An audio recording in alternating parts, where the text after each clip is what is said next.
Hotep Black Power. As always, giving honor to the Creator, giving honor to the ancestors.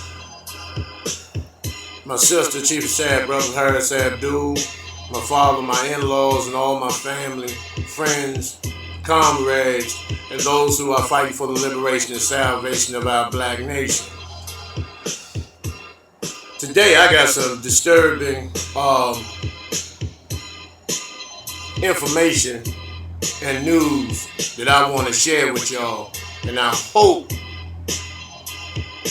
that the Creator opens your minds and your hearts to be able to understand and put fire in your hearts for this situation that I'm about to discuss. Now, as you can see, Gorilla Shabazz, that's a strong sister, and I'll tell you why she's up there later on in the video. If you can see the photos right here, this is the brother Kendrick Johnson, who in 2013 was a sophomore basketball player who was found in a Georgia gym, rolled up in a wrestling mat with his shoes off, dead. Now, this is the disturbing part. The brother, they claimed that he was reaching for something and fell off the bleachers and had a mass head injury. So if that's the case, how did he end up being rolled inside of a wrestling mat like a taco with his shoes off, both shoes off? Now, the parents had the body exhumed for further autopsy research to find out the exact cause of what happened to this young brother. Apparently, the coroner in Georgia, I think it's Forsyth County, they're all working in cahoots with the sheriff down there. And if you recall, this is the same sheriff and same county that Dr. Malachi York had his compound set up in. If I'm not mistaken, I could be wrong, but I stand to be corrected. However, they all work in cahoots and tried to cover this up. So, when they exhumed the body the first time, this boy had no organs or no brain. He was stuffed with J.C. Penney, what you call the Black Friday special newspapers stuffed in his body, replacing his organs. Every organ taken out his body. Now, the funeral home, these niggas claim that they don't know what happened to the organs, which is a goddamn lie. You know, they along with these crackers at the coroner's office worked together and sold this boy's organs and his brain. So now, 5 years later, the body's been exhumed again. And this time they have another coroner, medical examiner in New York who determined that this boy died from a blunt force trauma. He was hit with something and he was murdered. So, look at this boy's face.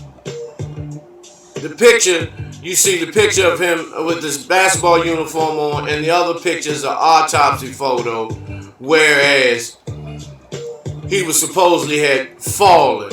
Now, no one falls and ends up looking like that. The medical examiner was not even notified. Well, this is what this fat pig in Georgia, the medical examiner there said he didn't get the body till the next day, the next evening, the following evening. Now, apparently this boy had fallen the day before around 11 a.m. And when the parents were concerned because they could not find this boy, he had been in that gym the whole time, rolled up in a wrestling mat. So the purpose of rolling the body up usually is to, set it on fire or dispose of it in some way around that manner. And so, what was the purpose of murdering this boy?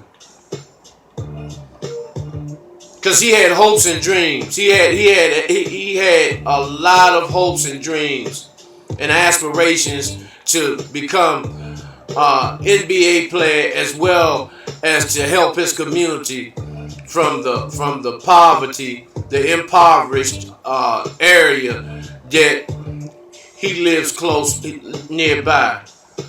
And I'm just saying, brothers and sisters, it's no way you could sit here and act like this is nothing. What if this was your son or daughter or one of your family members? It's clearly that this boy was beaten beyond recognition.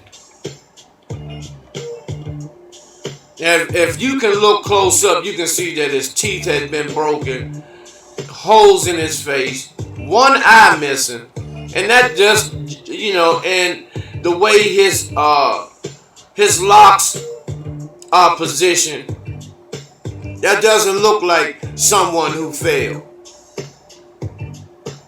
Now, I'm hoping that the parents, a press conference is scheduled sometime today, but I'm hoping the parents, because the father seems like he has somewhat of a formal European education. He seems like he talks with a lot of intelligence. But I hope that the parents don't come up with this "I forgive y'all" shit, because it's enough of that. I mean, how much more forgiving do we have to do? I mean, how many more of us have to be murdered? And we hear this, let Jesus handle it. Allah has them in his bosom and all this bullshit. How much more of this shit do we have to go through before we actually take a stand and not only demand justice? Because justice, when they say it's blind, that bitch with the scales are pointed one way, and it's not for us. And it's not for us. Justice weighs heavy on us. I don't know no black person personally who has had anything but a fair trial or fair hearing or fair sentencing in the judicial criminal justice system. Because you got criminals that are criminalizing people in a criminal justice system. Crackers will walk free on this if we don't stand up. And why does it have to be someone related to you for us to do this? This boy was gutted out like a fish. And his brain, all of his organs were sold on black market because he's 17 years old.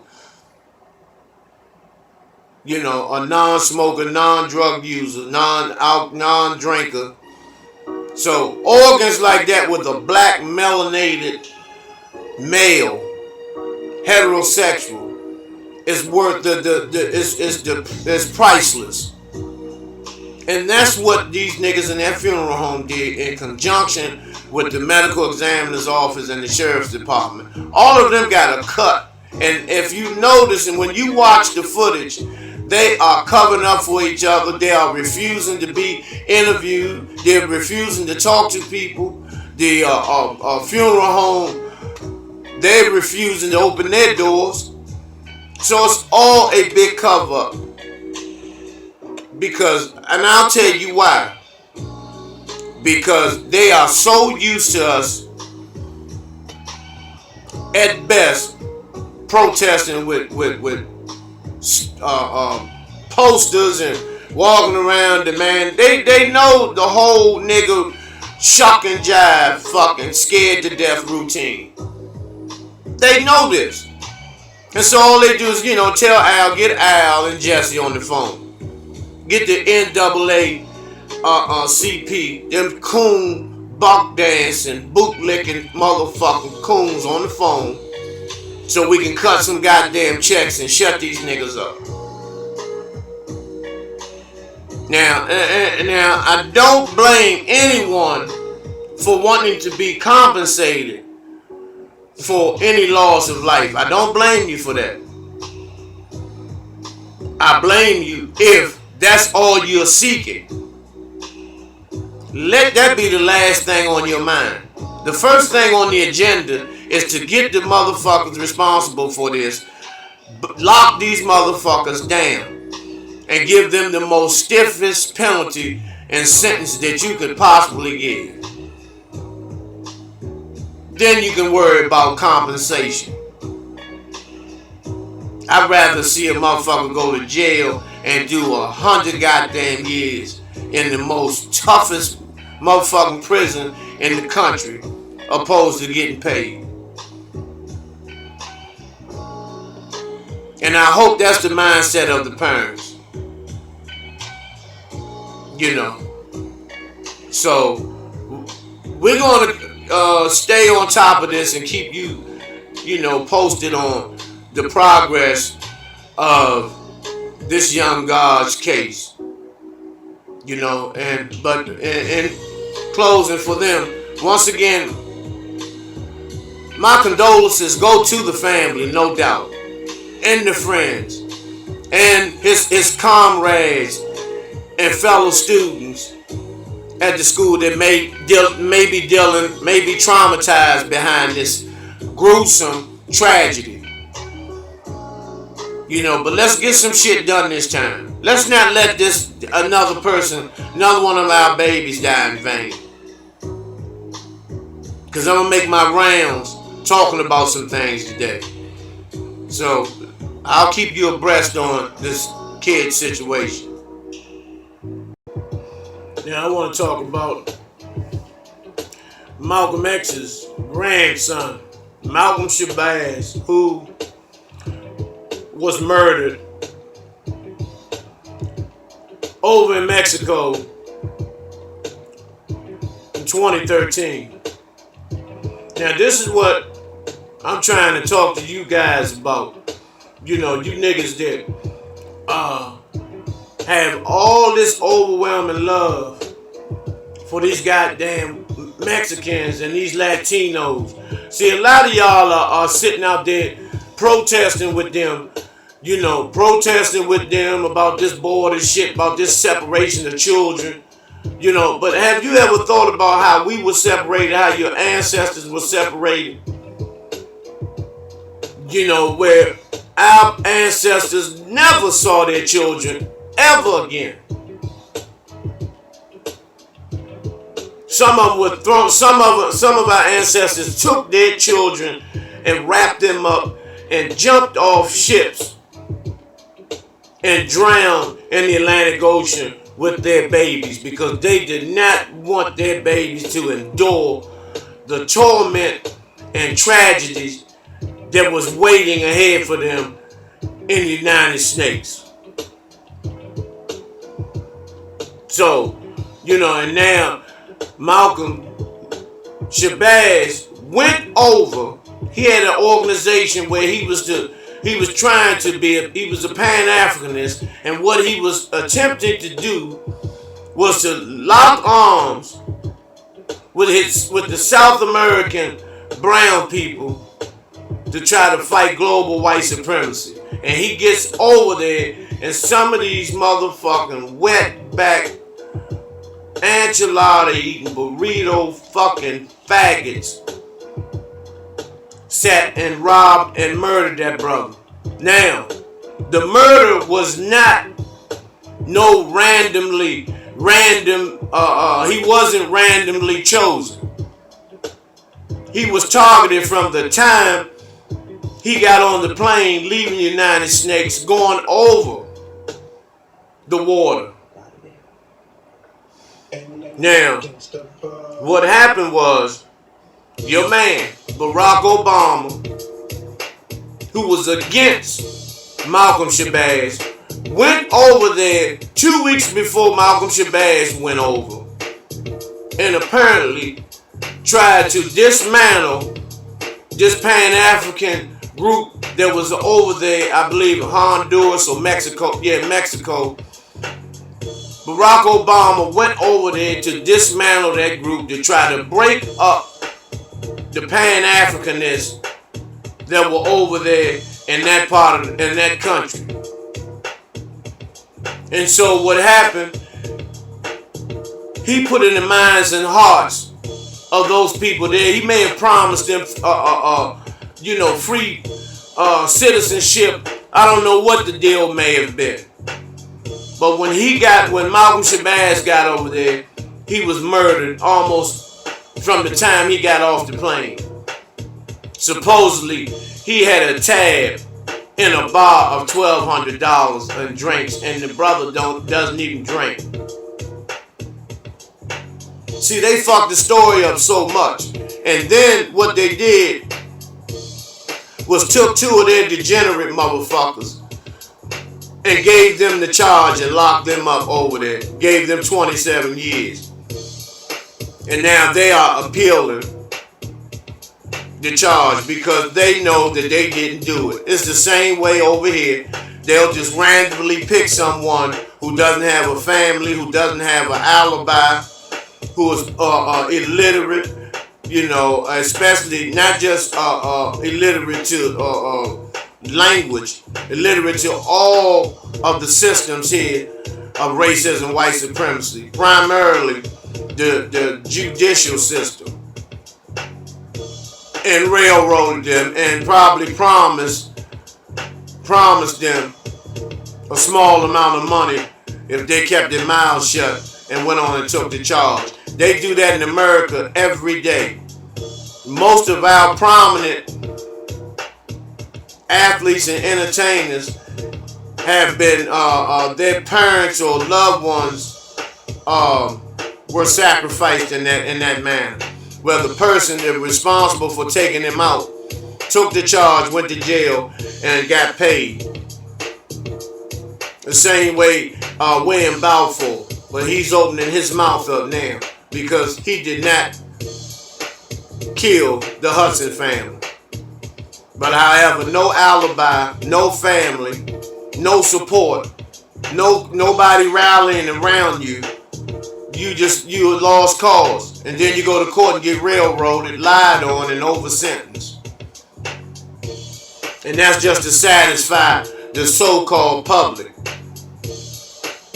Then after 20, 30 years go by, you're let out the back door. And that's the same way that happened with this brother. He was just like his grandfather. He was trying to push Pan-Africanism. He was trying, the Garveyite in him, from his great-grandfather, Malcolm Little, Malcolm's father, who was a Garveyite. And so the spirit of Pan-Africanism, went down 2 or 3 generations. Now let me tell you, this is the same brother that was charged with setting Betty Shabazz's grandmother on fire, which he did, which was an accident, but the media painted the picture like it was intentional.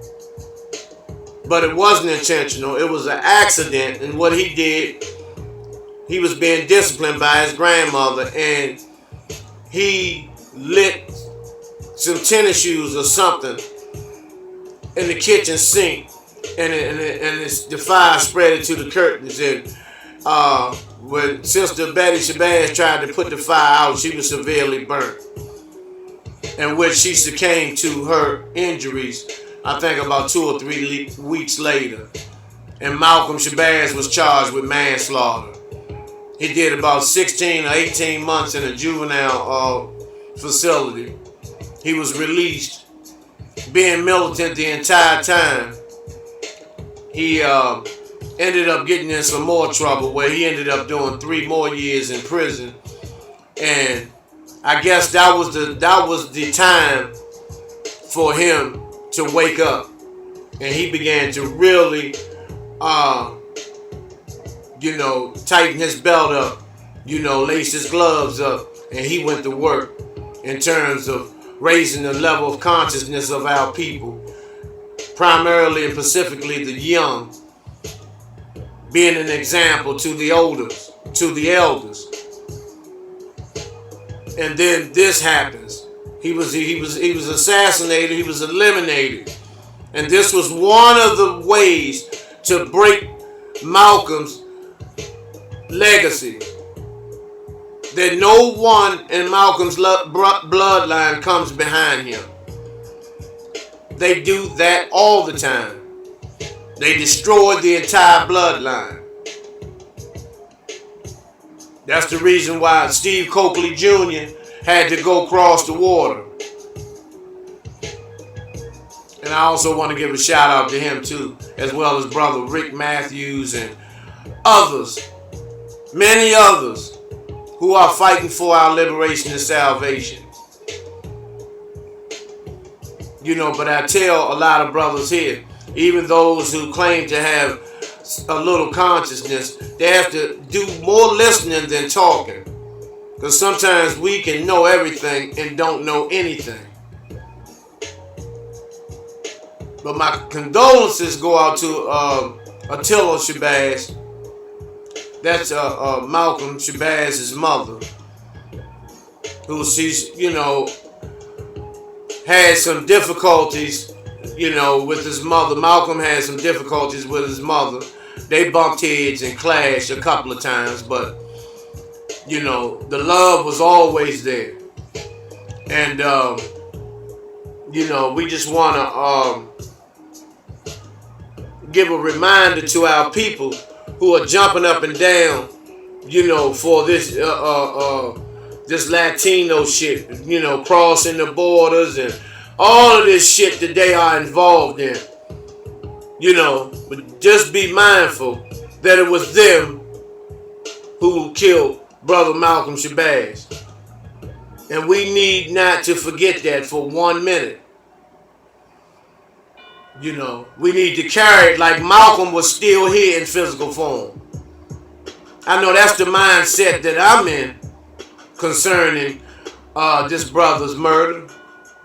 Because in my newspaper 5 years ago, when he was first murdered, I printed it in my newspaper. So, I'm going, and speaking of my newspaper, the Street Law News may go back into circulation soon.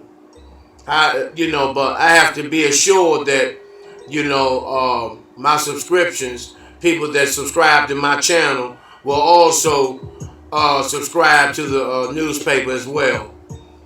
Because it's a waste of time, waste of money to constantly print papers every month. And, the majority of the people that are asleep won't even take the time to look at any of the newspapers. However, back to the subject matter. Let's send out energy and prayers and strength to Brother Malcolm Shabazz. And can try to continue his legacy of Pan-Africanism. Continue that legacy. Stand up and represent this brother. And so, I'm going to be getting back with y'all very shortly, and I'm going to be discussing some things that took place locally in the DMV. So, we're gonna really be moving forward and moving towards, being solution oriented. Besides a whole bunch of talking and no action. Once again, those who are interested in donating food, clothing, money, or whatever, please contact me at my number. So, and once again, I'll post my number on my next video, so you'll be able to contact me, and we can go ahead and do some building at the same time while we come together. Or if you have any donations and love offerings that you want to send, in appreciation towards brothers Shabazz and Kofa and the Street Law Soldiers for what they're doing in the community on a daily and consistent basis, feel free to do so. And I'll be getting back with you all in a minute. Hotep, Black Power.